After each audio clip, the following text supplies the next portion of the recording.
Hola, ¿qué tal? 2:20. Comenzamos Atlántico Noticias de este 2 de septiembre con la fuerte dana que está golpeando España. Rescates, inundaciones y fallas dañadas. En estos momentos hay 28 provincias en alerta.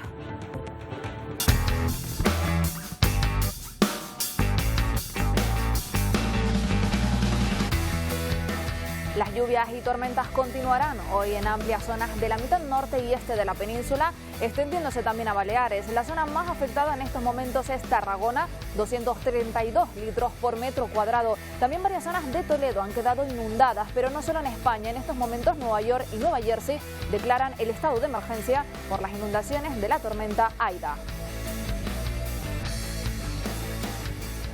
Nos vamos en directo hasta Castellón, donde han pasado una noche complicada y donde además se han registrado las tormentas de mayor intensidad y los mayores daños tras el paso de esta dana. Abel Campos, ¿cuál es la última hora? Sí, aquí a Vinaròs, al norte de la provincia de Castellón, realmente ayer se vivieron una situación muy dramática y muy complicada porque este barranco rápidamente se llenó de agua con esa magnífica tromba de agua, 100 litros en menos de media hora, que provocó muchos daños, entre ellos el arrastre de coches. Uno acabó dentro del mar. Los bomberos estuvieron buscando hasta a la noche ocupantes en su interior y finalmente, afortunadamente, no hubo ningún ocupante. Pero los detalles de esta tremenda tromba de agua los contamos a continuación.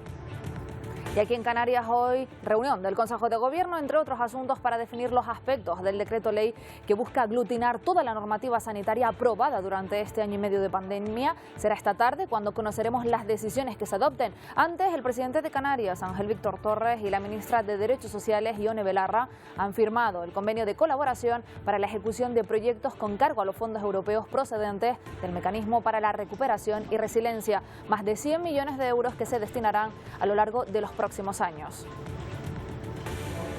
Y Sanidad estudiará aplicar una tercera dosis de vacuna a las personas inmunodeprimidas e imponer un test COVID a los empleados de las residencias. Además, se ampliarán los aforos en los grandes eventos deportivos.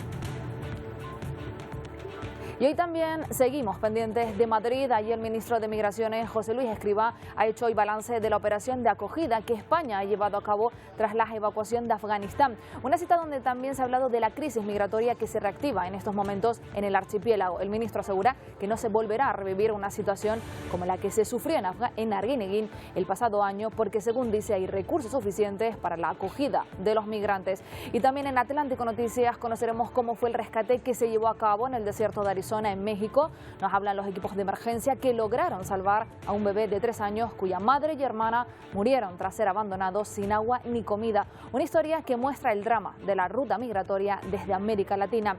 Ya hablaremos de la última hora de Afganistán. Los talibanes anunciarán un nuevo gobierno en el país en los próximos días, mientras continúan los combates en el valle del Panjshir, último bastión de la resistencia contra los talibanes. Es la única zona del país que no se encuentra bajo el control de los insurgentes tras la retirada de Estados Unidos. Y les contaremos cómo en Estados Unidos 3 policías y 2 sanitarios han sido acusados de homicidio involuntario por la muerte de un hombre afroamericano en 2019. Durante la detención, los agentes le practicaron una llave de estrangulamiento que lo dejó inconsciente. El jurado de Colorado les imputa una treintena de cargos. Y les mostraremos también cómo un enjambre de abejas ha invadido el campo y ha atacado a los jugadores en Bolivia. Los insectos fueron a por los jugadores y les obligaron a interrumpir el juego durante unos 20 minutos. Varios de ellos sufrieron picaduras, pero no serias. Vamos, enseguida lo vemos.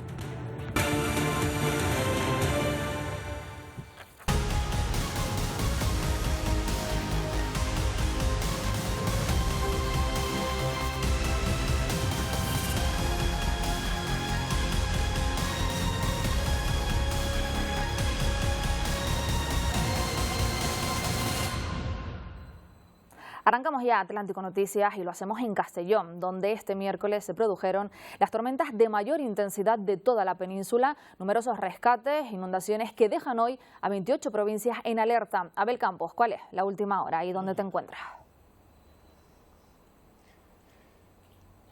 Sí, hola, buenas tardes desde Vinaròs, al norte de la provincia de Castellón, donde ahora mismo está luciendo el sol, pero ayer aproximadamente a estas horas la situación era completamente diferente.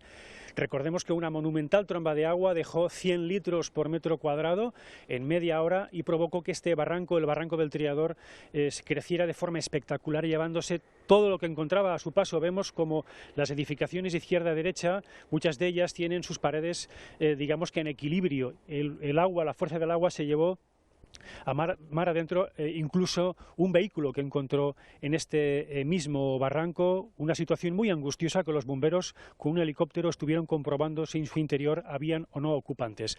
El consistorio de Vinaròs ha comunicado que los daños son cuantiosos, ahora mismo están evaluando todavía esos daños que se comunicarán a la Generalitat Valenciana, pero Vinaròs se suma a ese catálogo de poblaciones de la Comunidad Valenciana costaneras que han sufrido en los últimos días trombas de agua absolutamente espectaculares. La Dana, a medida que avanza, continúa dejando anegada media España.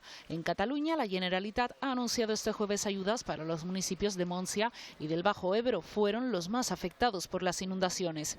En la tarde de este miércoles era imposible avanzar un solo metro con el coche. Muchos quedaron engullidos por el agua tras la intensa tormenta. Calles y casas quedaron completamente destrozadas. Las pérdidas se contabilizan en millones de euros.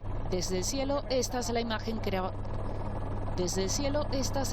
que grabaron los bomberos desde el helicóptero. El lodo inunda las calles como lo hizo ayer la lluvia desembocando en el mar. Varias personas tuvieron que ser rescatadas vía aérea. En Castellón, situación similar. Los servicios de emergencias llegaron a recibir 700 llamadas, algunas de ellas de personas que se habían quedado atrapadas en los coches al ser sorprendidos por las intensas lluvias y riadas. La Dana además ha arrasado las atípicas fallas de 2021. En la ciudad de Valencia se registraron en apenas 2 horas 65 litros por metro cuadrado y fuertes vientos que arrasaron los monumentos y causaron grandes desperfectos.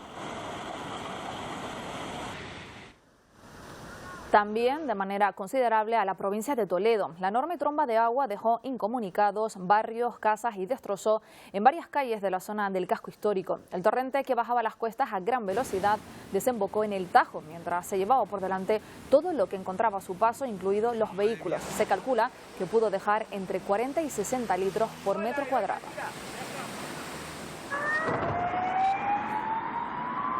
Y un rayo provocó un incendio en una fábrica de compostaje en el municipio de Paracuellos del Jarama, en Madrid. Afectó a 5.000 metros cúbicos de compostaje, los cientos de miles que hay en la parcela. El fuego originó una gran columna de humo visible desde varios puntos de la comunidad. Nadie resultó herido. Como medida preventiva, se mantiene un equipo del SUMA del 112 en las inmediaciones. Y desde el pasado domingo, el huracán Aida lleva causando estragos en Estados Unidos. Tras pasar por Luisiana y Mississippi y causar grandes destrozos, ahora se sitúa en la zona del Atlántico Medio. La gran tormenta ha traído lluvias récord a la ciudad de Nueva York, también a Pensilvania y Nueva Jersey, donde por las inundaciones, calles y casas han quedado anegadas, dejando incluso a personas atrapadas. Un aparente tornado también arrasó una parte de Anápolis, derribando cables eléctricos y árboles. Ahora Aida se dirige hacia el norte. Inundaciones también en Colombia, que dejan a unas 16.000 personas afectadas y muchas de ellas sin hogar. Las autoridades mueven ahora fondos para paliar los daños en diversas regiones. Una de ellas es Ayapel. Este es el panorama en gran parte de la zona rural de Ayapel, en el sur de Córdoba. La creciente del río Cauca ha inundado miles de hectáreas de cultivos de arroz, fincas ganaderas y centenares de viviendas rurales. En lancha y con lo poco que pueden rescatar, llegan hasta el casco urbano de Ayapel a los albergues habilitados por la alcaldía. La gente que viene para atrás ha perdido arroz, todo el ganado, los cerdos, gallina. Ayapel depende de la gente que viene de allá, es la que le trae la comida. 5.500 a 6.000 hectáreas de arroz. Recordemos que es una zona netamente productiva en materia de cultivos de arroz. En ganadería, según las fuentes consultadas en Fedegan, estamos hablando de más de 107.000 cabezas. En Córdoba, 22 municipios se encuentran en emergencia, sufriendo los estragos de las inundaciones que han generado los ríos Sinú, San Jorge, Canalete y Cauca. Hoy, en Ayapel, continúa la evacuación de centenares de familias de la zona rural, quienes por cuenta de los altos niveles de la creciente del río Cauca han tenido que abandonar sus viviendas. Y continúa la evolución de daños por el paso del huracán Nora en México, que además coincidió con el paso de la tormenta Aida. Sin duda, los más afectados fueron los agricultores, que sienten que la temporada está totalmente perdida. Con el paso de los días, los daños que dejó el huracán Nora son más visibles. Plantíos arrasados por el viento e inundados en Cihuatlán. Como un 80% quizá en todo lo que es el valle, pues se va a perder y es sí levantar las matas que estén pues buenas, tratar la manera de ver si se pueden recuperar. Pero las que quedaron en pie tienen daños en las raíces por el desbordamiento del río. Esas matas tienen mucho exceso de agua abajo en la raíz, entonces empiezan a podrir. En las huertas de mango las pérdidas son del 90% y es que la mayoría de la fruta cayó, se llenó de lodo, pero también se golpeó y esto hace que sean pérdida total. Pero también algunos de los árboles sufrieron afectaciones y es que los vientos de 120 kilómetros por hora que dejó Nora ocasionaron que algunas de las ramas o algunos de los árboles se vinieran abajo. La Secretaría de Agricultura y Desarrollo Rural realiza un recorrido por Cihuatlán, La Huerta y Puerto Vallarta para cuantificar las hectáreas afectadas y poner en marcha el seguro de gastos catastróficos.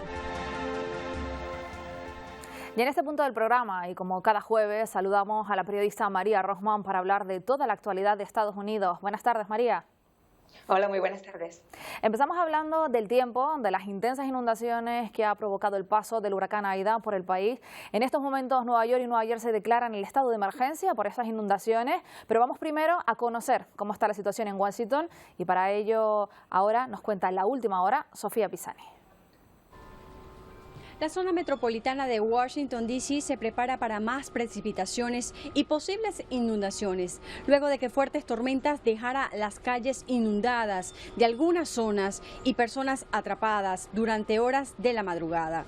Los remanentes del huracán Aida impactarán el área de la capital estadounidense y las zonas aledañas de los estados Maryland y Virginia, días después de que azotó el sureño estado de Luisiana como una tormenta de categoría 4. Las precipitaciones podrían ser intensas y venir acompañadas de algún tornado aislado. Mientras se forma en el Atlántico la tormenta tropical Larry, según el boletín más reciente del Centro Nacional de Huracanes, el sistema se encontraba a 175 millas al sur de Cabo Verde. Además tenía vientos máximos sostenidos de 45 millas por hora y se movía en dirección oeste a una velocidad de traslación de 20 millas por hora. Se espera que el ciclón continúe moviéndose en dirección noroeste y que cobre fuerza durante los próximos días. Desde Washington, Sofía Pisani de La Voz de América para la Alianza Informativa Latinoamericana. Pues María, 1 millón de personas sin electricidad, numerosos destrozos, lo estamos viendo, inundaciones y al menos en ya 7 los muertos en la última hora que tenemos desde allí, María. Sí, exactamente. Estamos ahora en la parte, digamos, del año que suele ser más recurrente este tipo de fenómenos, que son los huracanes, ¿no? Suele ser la temporada entre agosto y noviembre. Es una temporada bastante activa por lo que estamos viendo y el país está sufriendo, bueno, desde todo lo que es el problema de los incendios en la otra costa al tema de las inundaciones, que como estaban diciendo ahora mismo, bueno, pues las lluvias en Washington, pero que sobre todo pues han afectado al sur, que es donde entró el huracán, ahora dirigiéndose hacia el norte y todo lo que está ocurriendo en Nueva York, en Nueva Jersey y en Pensilvania, ¿no? Que hay unas inundaciones tremendas. Unas inundaciones, de hecho, que han obligado a declarar ese estado de alarma. Sí, por lo que se llama fast flood, ¿no? Que es cuando cae esa lluvia, esa precipitación en muy poco tiempo, muchísima cantidad, y no da tiempo para poder lidiar con ella de una forma, o bien la naturaleza o bien las autoridades, ¿no? Entonces hemos visto inundaciones en los metros, hemos visto gente que ha perecido, sobre todo personas mayores en residencias que se han visto que no han podido abandonar sus hogares o los lugares que se han inundado, gente que ha tenido también percances con los vehículos al circular, que también siempre se dice que no se debe circular en áreas inundadas y sin embargo pues siempre hay gente que se ve atrapada en esa situación y estamos viendo una situación pues de emergencia evidentemente que hacia lo que es el gobernador de Nueva York, el alcalde Bill de Blasio ya ha manifestado de esa manera, ¿no? Como decías, también preocupan mucho los incendios. Es el caso de Dixie y Caldor en California. El fuego ya lleva 2 semanas en este último activo y se dirige a uno de los principales complejos turísticos en la Sierra Nevada californiana y cerca de la frontera, ¿no?, del estado de Nevada. Sí, exactamente. Sería la parte del lago Tajo, que es una zona muy turística, donde hay pues además bastantes residencias y sobre todo muchísima gente que acude en esta época del año y se han visto en la obligación de evacuar toda esa zona, aunque piensan que podrían a lo mejor evitar que llegue a la cuenca, a la zona más cercana al lago y poder evitar mayores fatalidades, ¿no? Pero sí, estamos viendo que en los últimos meses estamos viendo unos 95 incendios en Estados Unidos, en esa zona, y este en particular pues no tiene visos por ahora de que vaya a ser controlado, pese a que hay 22 helicópteros, un montón de efectivos tratando de poner fin a los efectos que el cambio climático tiene muchísimo que ver en este caso, ¿no? Eso en cuanto al tiempo, porque otro de los temas de esta semana pasa por la crisis que se vive en Afganistán. Ya Joe Biden daba un discurso dirigido a la nación donde apuntaba a la administración Trump también como responsable del caos vivido en estos últimos días. Vamos primero a escucharlo. El acuerdo de la administración anterior decía que si nos apegábamos a la fecha límite del 1 de mayo que habían firmado para irse, los talibanes no atacarían a ninguna fuerza estadounidense. Si nos quedamos, todo queda cancelado, así que nos quedamos con una decisión sencilla. O cumplimos con el compromiso asumido por la última administración y nos vamos de Afganistán, o no lo hacemos y comprometemos a otras decenas de miles de tropas más para regresar a la guerra. Esa fue la verdadera elección, irse o escalar. No iba a extender esta guerra para siempre. Biden parece que lo tiene bastante claro, pero lo cierto es que se ha abierto una gran crisis humanitaria. Sí, pero realmente, o sea, esta crisis, esta guerra que lleva Estados Unidos lidiando en Afganistán por tanto tiempo tenía que terminar y no hay ninguna manera de acabar esta guerra de una forma buena, positiva y agradable. Desde luego que hay muchas especulaciones y hay mucho que investigar sobre cómo se ha llevado a cabo estos últimos coletazos que ya sería la evacuación final de las tropas y cómo esto está afectando al país. Pero como dijo el presidente, y el presidente pues no para nada se retracta, piensa que es la decisión correcta. No es una decisión fácil, lo había dicho anteriormente Bush, lo había dicho Obama, lo había dicho Trump, había que retirarse, pero ninguno se había atrevido porque es una situación difícil, es casi un suicidio político también para un presidente de Estados Unidos, sabiendo pues que la crítica a nivel nacional e internacional iba a estar pendiente. Ahora, la cuestión es, el año pasado se había dicho que se había llegado a este acuerdo en Doha para poder abandonar Afganistán con un acuerdo con los talibanes. Creer en los talibanes, pues yo creo que es bastante absurdo, conociendo ya la trayectoria que llevan. Sin embargo, este acuerdo se hizo bajo la administración Trump. ¿Podría haberse respetado o no? No lo sé. Digamos que el tiempo va a decidir si fue la decisión correcta hacerlo en este momento, pero no nos engañemos. Esto se hubiera hecho hace 15 años, 5 años, dentro de 5 o 15 años, nunca hubiera sido el momento adecuado para sacar a las tropas de Afganistán. Unas 120.000 personas ha sacado a Estados Unidos del país, pero entre unas 100 y 200 todavía no han podido salir. Y en estos momentos Estados Unidos no se rinde y busca la manera de evacuarlos. Efectivamente, todavía quedan muchas personas que están en el país, algunos que tienen doble nacionalidad, algunos que no se quieren ir, otros que sí han expresado que se quieren marchar, pero se marchan con sus familias y no necesariamente tienen los papeles arreglados. Todo esto causa la situación un poco de que se demoren las cosas. En cualquier caso, el compromiso está ahí de que tienen que salir, de que tienen que poderse marchar. Que haya caído el aeropuerto de Kabul definitivamente no va a ayudar con estos planes y este fin de la guerra es un fin de la guerra por ahora, no nos engañemos tampoco. Si el talibán se refuerza y de alguna manera provoca algún tipo de ataque a Estados Unidos, veremos una reacción bastante diferente por parte del país norteamericano. Pero como derechos humanos, como nación que lo está pasando mal y que lo va a pasar mal, todos entendemos que es una crisis bastante terrible y que sin embargo no es la única que está ocurriendo en el mundo, simplemente la que tiene el foco puesto ahora mismo, ¿no? Sí, veremos qué es lo que pasa en las próximas semanas, pero sobre todo en los próximos meses. Y hablamos ahora de la pandemia, porque el director general de la Organización Mundial de la Salud ha estado en los países con vacunas disponibles a donar cualquier entrega que recibieran para compartir dosis con los países más pobres. Además, afirman que no se trata de dar prioridad y garantizar que la población mundial esté vacunada, sino de quitar esas terceras dosis. Vamos a escuchar primero las declaraciones. Ya se han administrado más de 5.000 millones de vacunas en todo el mundo y casi el 75% de ellas se han realizado en 10 países. En los países de bajos ingresos, la mayoría de los cuales están en África, menos del 2% de los adultos están completamente vacunados, en comparación con casi 50% en países de ingresos altos. Algunos países están implementando dosis de refuerzo para personas vacunadas cuando millones de personas en todo el mundo ni siquiera han recibido su primera dosis. Por eso he pedido una moratoria sobre los refuerzos al menos hasta final de este mes. Lo cierto, María, es que en materia de coronavirus los casos en el país continúan al alza, se superan ya los 39 millones de contagiados y el número de fallecidos es de más de 642.000. Por ese motivo, Estados Unidos sale de la lista de países seguros de la Unión Europea. Así es, y bueno, ahora con el regreso de los escolares otra vez a clases, todo esto pues también hace que estas cifras aumenten, sobre todo en niños, porque los menores de 12 años no tienen la oportunidad de recibir la vacuna en estos momentos todavía, ¿no? Hemos visto casos de profesores que no están vacunados, que han muerto. Todo esto ha señalado pues que tenemos un problema bastante grave, sobre todo ahora con la incorporación de los menores a las escuelas otra vez.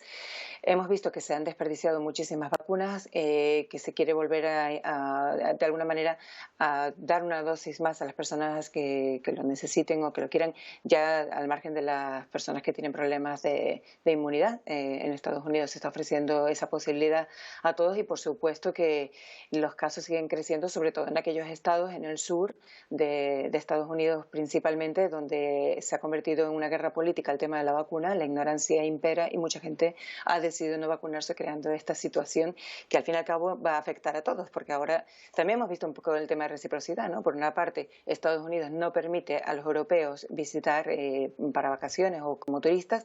Hemos visto un poco que la Unión Europea tampoco va a permitir, y a lo mejor se está basando un poco en este aumento de casos, que se siga dando el caso de que los estadounidenses pueden venir a Europa y no al contrario. Pues gracias, María, por este repaso a toda la actualidad de Estados Unidos y volvemos el próximo jueves. Hasta el próximo jueves. Muchísimas gracias. Y seguimos aquí en Canarias, donde el presidente del Gobierno, Ángel Víctor Torres, y la ministra de Derechos Sociales, Ione Belarra, han firmado el convenio de colaboración para la ejecución de proyectos con cargo a los fondos europeos, más de 100 millones de euros que se distribuirán a lo largo de los próximos años. Marta Rodríguez, cuéntanos. Sí, en concreto serán 122,5 millones que llegarán a Canarias repartidos a lo largo de los próximos 3 años. Con ellos lo que se pretende es mejorar la economía de los cuidados y la atención domiciliaria. Según las palabras de la propia ministra Ione Belarra, esta firma que ha tenido lugar hoy es un símbolo, el símbolo de la colaboración entre el Gobierno del Estado y el Gobierno de Canarias. Y según las palabras del presidente Torres, con esta firma se atiende a la ley de dependencia y además se pretende dar respuesta a los canarios que más lo necesitan. Tenemos que poner nuevos cimientos para asegurar que no vamos a una recuperación, sino a una reconstrucción de nuestro país, una reconstrucción social. Frente a años anteriores, en donde no había partidas para una ley del año 2006, que situaba a Canarias en esos años en los peores parámetros para atender la ley de dependencia, en estos 2 años estamos haciendo todos los esfuerzos para colocar el reloj en el lugar que se merece. Y continuamos en España, donde ya el 70% de la población está vacunada contra la COVID-19. Sanidad estudiará aplicar una tercera dosis, pero a las personas inmunodeprimidas, e imponer test COVID a los empleados de las residencias. En cuanto a los grandes eventos deportivos, la Interterritorial de Sanidad ha decidido ampliar los aforos. Los campos de fútbol y en los pabellones de baloncesto podrán tener una ocupación de hasta un 60% en exterior y un 40% en el interior. Estas medidas tendrán vigencia durante todo el mes de septiembre. El acuerdo contempla una medición expresa al uso de la mascarilla durante los eventos deportivos. Pasamos del 40% de aforo en exteriores a un 60% de aforo. Es hasta un máximo. Por tanto, las comunidades autónomas pueden, si así lo deciden en función de su propia situación o de las circunstancias que acontecen en su territorio, poner un aforo inferior. Sin embargo, países como Brasil ya han empezado a inocular esa tercera dosis de refuerzo, mientras que en continentes como África, por ejemplo, menos del 10% de su población han recibido al menos una dosis. La Organización Mundial de la Salud recuerda la importancia de que la protección contra el virus llegue a todo el mundo por igual. Países como Brasil adoptan medidas drásticas para frenar la expansión del virus tras registrar 27.345 nuevos casos de coronavirus en las últimas horas. El gobierno ya administra terceras dosis a todos los residentes en instituciones de estadía prolongada. Hoy estoy muy feliz en la casa de retiro del artista. Estaba muy feliz cuando recibí mi primera dosis. Hoy recibí mi tercera dosis. Es la consagración de la vacuna, es la seguridad que me faltaba. En Taiwán, tan solo un 5% de los 23,5 millones de personas que residen están completamente vacunadas. Después de meses de acaloradas disputas políticas y diplomáticas, ha llegado este jueves el primer lote de la vacuna COVID-19 de BioNTech, algo que el ministro de Salud ha querido agradecer públicamente. Mientras en Alemania se inauguraba un centro de la Organización Mundial de la Salud que se centrará en la colaboración internacional, la innovación y el intercambio de datos para que todos los países se preparen, detecten y respondan a los riesgos de una pandemia y una epidemia. Que podamos avanzar de manera colectiva y colaborativa, afrontar las amenazas futuras que sin duda enfrentaremos en los próximos días, meses y años venideros. El retraso en la campaña de inmunización ha hecho que países como Sudáfrica sea el más afectado por la pandemia de todo el continente, registrando 2,7 millones de contagios.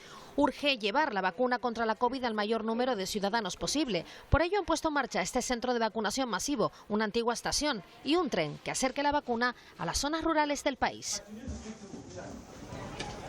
Y en Londres, esta es la imagen que presentaba este miércoles el aeropuerto de Heathrow. Los viajeros que volvían de vacaciones se encuentran agolpados esperando a cruzar la frontera con Gran Bretaña. Las autoridades aseguran que los retrasos se deben a controles adicionales para garantizar el cumplimiento de los últimos requisitos de entrada establecidos por el gobierno de Reino Unido. Según los pasajeros, se produjeron esperas de hasta 2 horas.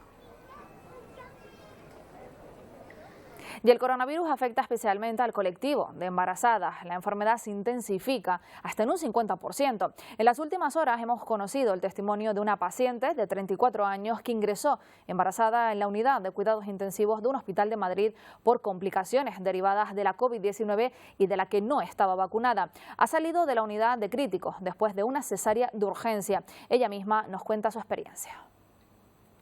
Me llamaron del centro de salud y estaban pues todo el tiempo supervisando cómo estaba mi salud, y luego un par de días, al día así como 1 o 2 días después yo empeoré, es decir, me costaba hablar, no podía respirar bien.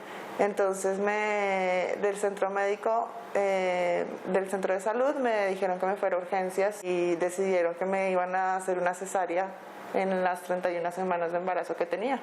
Recomiendo 100% que lo hagan porque no les recomiendo esta situación a nadie.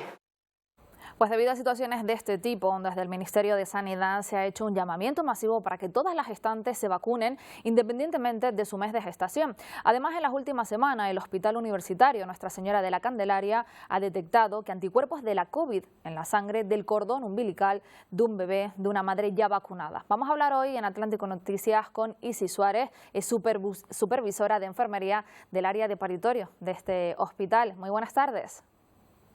Hola, buenas tardes. Un estudio que pone en valor la importancia de la vacunación. Sí, es un estudio que hemos empezado, primero empezamos con la lactancia y ahora que ya se han empezado a vacunar las gestantes, pues lo hemos retomado y estamos en ello. El bebé que nació en junio ya ha pasado a formar parte pues, de este estudio que ha mostrado que no tiene ningún efecto secundario el vacunarse contra la COVID-19. Sí, era la única embarazada que teníamos en el estudio y le hemos hecho seguimiento desde su vacunación en febrero hasta el parto y ahora en el posparto y la lactancia. Pretenden ampliar, de hecho, este estudio y poder concluir que los anticuerpos pasan al bebé a través de la placenta, de forma similar a como sucede con la lactancia materna.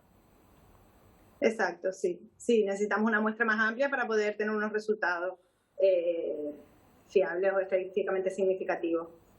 Y además demostrar, ¿no?, que la vacuna es segura para todas las embarazadas, pero no sé si se puede participar en este estudio o hay ya suficientes embarazadas como para llevarlo a cabo. Todavía estamos en proceso de captación. Lo importante es, para que puedan participar es que vivan en Tenerife, que no hayan pasado la COVID y que nos contacten antes de la segunda dosis de vacuna, porque necesitamos conocer desde el día que se vacunan todos los efectos. Entonces, si ya se han vacunado hace un par de semanas o hace un mes, pues no tienen criterio de inclusión. Hemos visto cómo en estas últimas semanas se han aumentado los casos de mujeres embarazadas que han ingresado, algunas lamentablemente incluso han fallecido. Es importante la vacunación, hay que explicarlo. Sí, es importante. Las embarazadas por su situación pues tienen mucho miedo por ellas y por el feto, y es importante que se sumen a la vacunación porque es la manera que tenemos ahora mismo de prevenir la enfermedad. Además, Isis, da igual la semana de gestación en la que se encuentran, ¿verdad? Sí, en cualquier momento, cuanto antes mejor. Y aquellas que tienen miedo, ¿qué les podemos decir para que quiten ese miedo a un lado y vayan seguras, ya no solo por ellas, sino también por su bebé, ¿verdad? Claro, tienen miedo por ellas, por su circunstancia de embarazo y por el bebé y por todos los bulos y todo lo que se ha movido alrededor de la vacuna. Es normal que se sientan nerviosas por la incertidumbre, pero que actualmente en muchos países ya las embarazadas llevan vacunándose mucho tiempo, que por la ficha técnica de la vacuna pues parece ser segura y que bueno, que siempre tengan en cuenta que el pasar la enfermedad pues va a ser más lesivo que la vacuna. No sé si en estos momentos hay alguna mujer embarazada ingresada en el Hospital Universitario Nuestra Señora de la Candelaria. Ahora mismo no, por suerte, hoy ninguna. Muy bien, pues Isis, muchísimas gracias por atendernos, por darnos esas pausas y sobre todo por ese llamamiento a la vacunación en mujeres gestantes. Gracias a ustedes. Y en Madrid, el ministro de Migraciones ha hecho hoy balance de la operación de acogida que llevó a cabo España tras la evacuación de Afganistán. Pero José Luis Escrivá también ha hablado, Jonathan Denis, de la crisis migratoria que se reactiva aquí en Canarias. Sí, José Luis Escrivá ha lamentado en primer lugar la pérdida de vidas humanas en ese intento por llegar a las islas, poniendo de relieve la dramática situación de estas personas que arriesgan incluso su propia vida buscando un futuro mejor. Sobre ese aumento en la llegada de pateras a las islas en los últimos días, el ministro de Migraciones asegura que Canarias está este año mucho mejor preparada que el año pasado y sobre todo para que no se produzcan imágenes como las que vivimos durante el año 2020 en el muelle de Arguineguín. José Luis Escrivá asegura que cuando llegaron la red de acogida estatal estaba completamente desmantelada en el archipiélago, que ellos la han montado lo más rápido posible y que hoy incluso hay plazas disponibles dentro de esos centros del Plan Canarias. Y desde Marruecos nos llega la trágica noticia del naufragio de una embarcación. Se han recuperado 22 cuerpos sin vida y se cree que en la embarcación viajaban 86 personas. Un drama, el de la migración, que nos deja escenas como las vividas en el desierto de Arizona hace solo unos días. Les contamos la triste historia de una madre que falleció junto a uno de sus hijos. No, por favor, ayúdenme. ¿Cuántas personas están ahí con usted? 2 niños. No, por favor, ayúdenme que me voy a desmayar. La ingeniera Guadalupe Lares Núñez, coordinadora del Centro de Comando y Control de Sonora, y Ricardo Sarabia, coordinador de la línea de emergencias 911, estuvieron al frente de la búsqueda tras recibir la llamada de auxilio de la colombiana Claudia Marcela Pineda, quien murió con su hija en el desierto de Arizona. Ya está muy insolada la persona, batalla mucho para proporcionarnos información. Inmediatamente activaron el plan de búsqueda e informaron a la patrulla fronteriza en Yuma, Estados Unidos. 2 horas duró la búsqueda. Los funcionarios revelaron que la menor María José, de 11 años, no apareció con su madre y su hermano. Comienza la búsqueda de nuevo en los mismos territorios y aproximadamente a la hora encuentran a la menor tristemente fallecida y debajo de un arbusto. A esa hora, hacia la 1:30 de la tarde, el clima hacía casi imposible transitar por el desierto. Tuvimos un récord histórico en el clima del calor que hizo. Teníamos una temperatura de hasta 44 grados centígrados. Aquí, imagínate ahora en el desierto, la temperatura por la que debe haber estado pasando esta familia. El caso de las colombianas disparó la alerta entre las autoridades mexicanas, que hicieron un llamado para que los migrantes no arriesguen su vida intentando atravesar el peligroso desierto de Arizona. Y la situación de los menores que llegaron a Ceuta con la crisis diplomática es extremadamente delicada aún.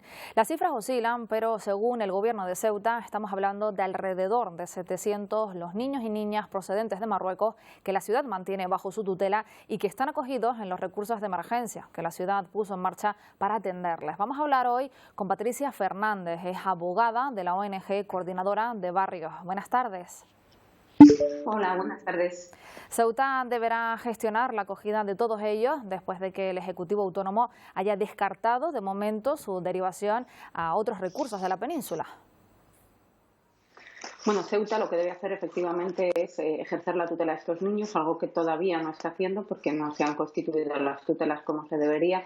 Pero eso es algo que se sabe no va a poder ocurrir. Que Ceuta no tiene capacidad para atender a estos niños y necesita de la solidaridad del resto del Estado, del resto del territorio. Lo lógico sería, igual que debe hacerse con los niños acogidos y tutelados en Canarias, hacer derivaciones al resto de las provincias de la península. Nosotros entendemos que las provincias y territorios, ¿no?, de la frontera sur no deben asumir en solitario esta responsabilidad. Sí, porque de hecho la situación es que se están desbordando los recursos de la ciudad. ¿Cuál es la situación? Bueno, pues la situación es efectivamente de incapacidad de la ciudad de Ceuta. Los recursos que la ciudad de Ceuta ya tenía son insuficientes. Se han creado nuevos recursos, muchos de ellos inidóneos. Se ha creado un centro, ¿no?, de acogida a menores que más se parece a un campamento de refugiados de la isla de Lesbos, que es el centro de Piniers.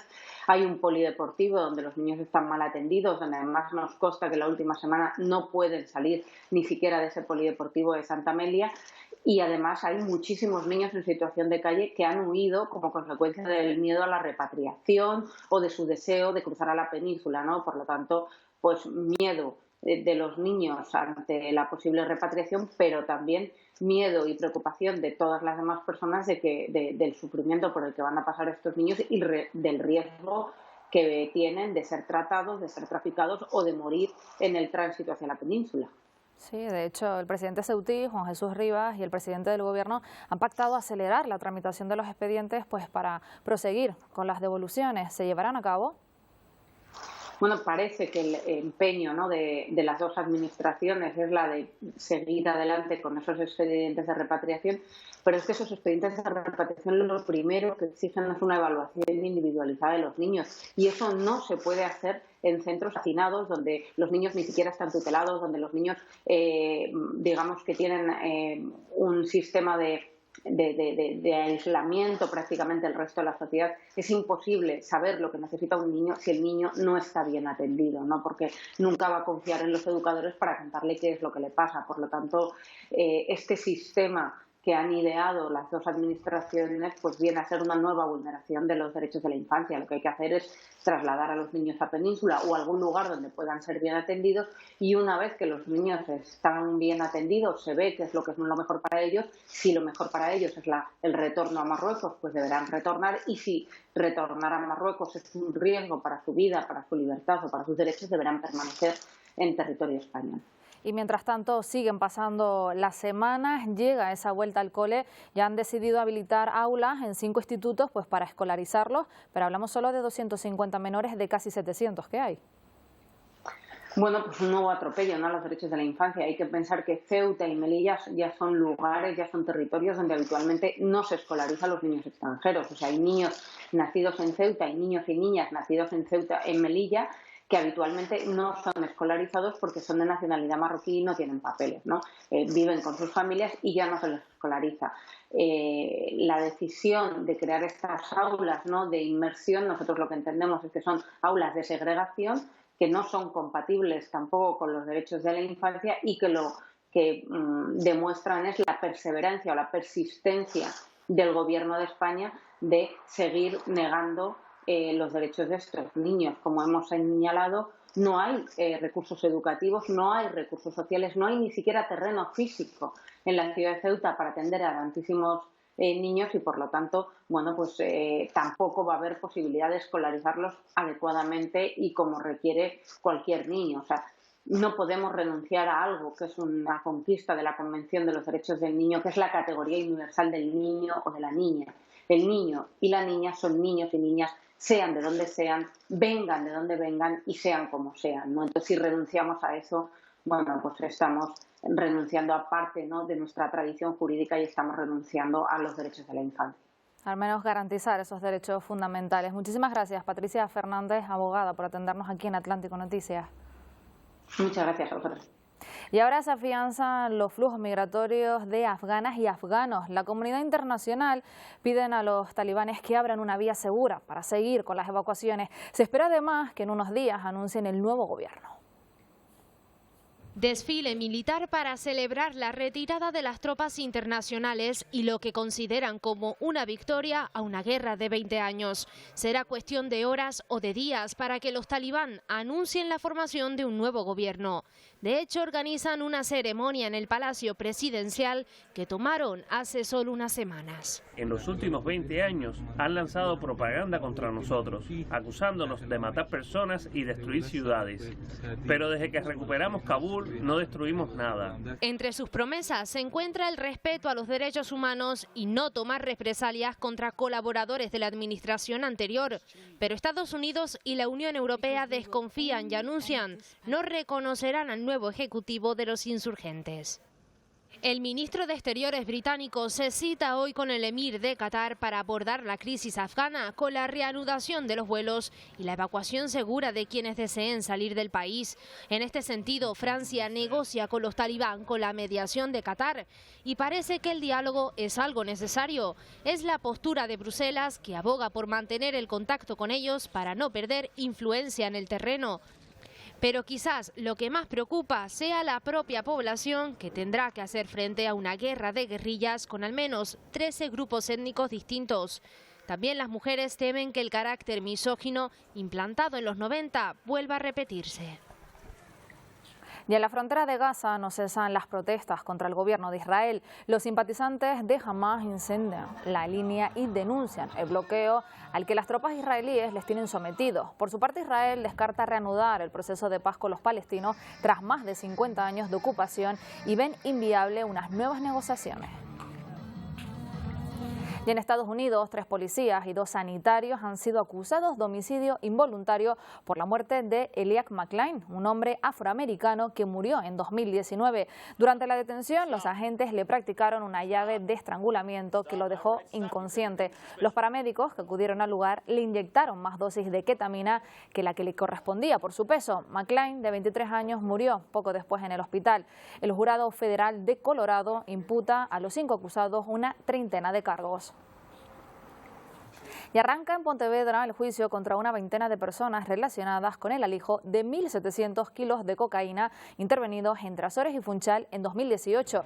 Esta será la 4ª vez que el tribunal intente juzgar este caso, cuyo juicio ya ha sido suspendido hasta en 3 ocasiones por problemas con la representación legal de algunos acusados. La Fiscalía solicita penas de entre 9 y 13 años y medio de prisión como autores de un delito contra la salud pública. Las multas para los acusados pueden superar los 300 millones de euros.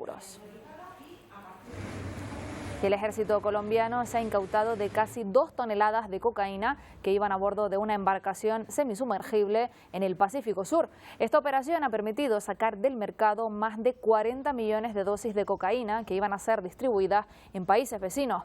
Las personas que tripulaban la embarcación se lanzaron al agua y huyeron a una zona de selva. La droga pertenecía al grupo disidente de las FARC, Bloque Occidental, Alfonso Cano. Y vean ahora lo que ha pasado durante un partido en un campo de fútbol de Bolivia. Así tuvieron que salir los jugadores del terreno de juego por un enjambre de abejas. Según los medios locales, se registraron algunas picaduras, pero sin heridos graves. El partido quedó interrumpido durante 2 horas, tiempo en el que los trabajadores del campo se emplearon a fondo para dispersar las abejas con humo.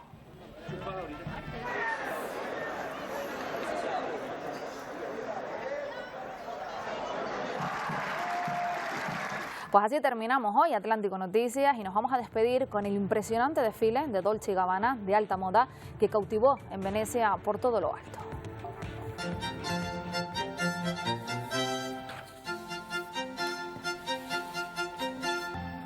400 invitados y la Plaza de San Marcos como gran escenario. Se puso en valor además el trabajo de los artesanos locales. Las modelos arribaron en góndolas y ante la presencia de la cantante Jennifer López vestida de diosa bizantina. Ha sido un homenaje a Venecia. La alta moda ha renacido después de 2 años de COVID. Pues con ella nos vamos. Se quedan ya con toda la actualidad del Telenoticias 1. ¡Feliz tarde!